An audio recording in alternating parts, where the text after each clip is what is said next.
Bonjour, ce sixième tutoriel est consacré à vous montrer comment insérer un exercice dans le module Opal.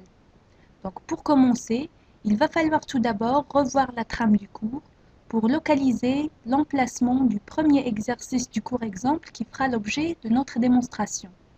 Donc on va le chercher, le voilà. Donc il s'agit d'un exercice de type question choix unique.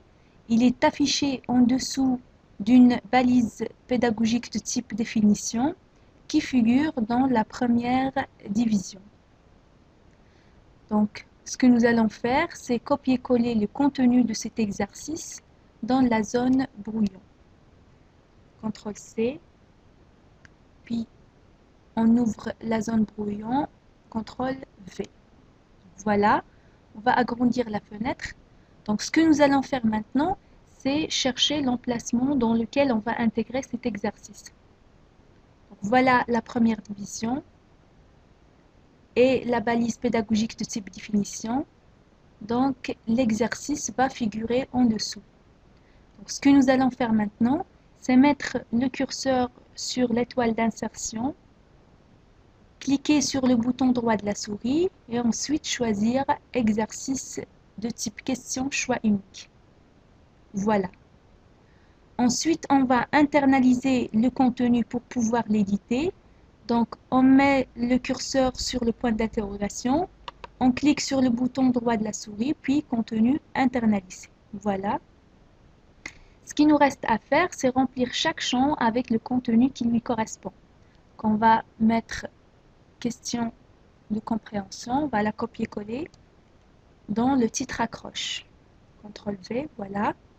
Donc, de même pour l'énoncé, on va le copier-coller. Voilà, CTRL-C, puis CTRL-V. On va continuer ainsi. Donc, la réponse 1, le libellé, donc on a ici vrai. Donc, copier-coller. De même pour la réponse 2, le libellé, c'est faux. Donc, CTRL-C, puis CTRL-V. Donc, la solution, c'est la réponse numéro 1. Donc, on va cocher ici, numéro 1, voilà. Donc, ce que nous allons faire, c'est enregistrer. Si vous voulez voir un aperçu de votre exercice, donc on réduit la fenêtre, puis on clique sur aperçu. On va chercher l'emplacement de l'exercice dans la première division. Le voilà, donc exercice question de compréhension. Donc on a l'énoncé et on a deux choix, donc on va être obligé de choisir qu'une seule réponse.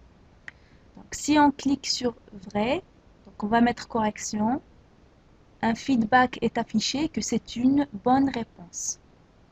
Si on recommence et on clique sur faux, donc correction, voilà, donc on a un feedback qui nous indique que c'est une mauvaise réponse.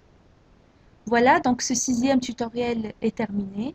Nous vous proposons maintenant de voir le tutoriel suivant dans lequel nous vous montrerons comment publier un contenu. Merci.